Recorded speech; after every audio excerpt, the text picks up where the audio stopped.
A Moline man is dead after being shot in his car around 10 this morning in Moline. At this time, police say the suspects are still on the loose and they need the community's help catching them. The search for those suspects is this afternoon's top story. Local 4's Kelly Bowles has been on the scene from the beginning and brings us the latest. Kelly?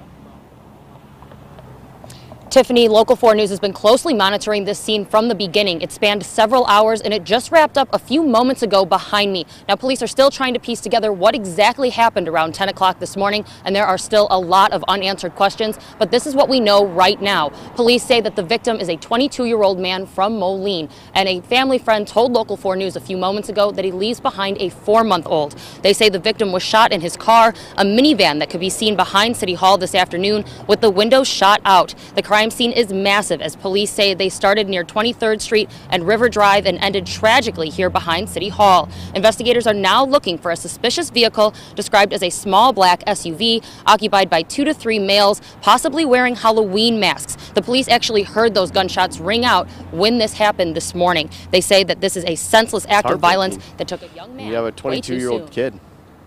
You know, I know he's an adult by age, but 22 years old is young, and he had a family of his own, and now they're fatherless. His girlfriend, lost her boyfriend, and his mom and dad have lost their son. I can't imagine what they're going through. At this time, police do not have anyone in custody. As you can tell, this is still a very busy area at the moment, and they are asking anyone who might have any possible information that will lead them to those suspects to come forward. For now, live at City Hall in Moline, Kelly Bowles, Local 4 News. Kelly, thank you. Well, with several blocks in the crosshairs this morning's fatal shooting left many people with a scene that they would have never imagined. Local 4 Sean Locking spoke with people living in the area and joins us live from Moline with what they had to say. Sean?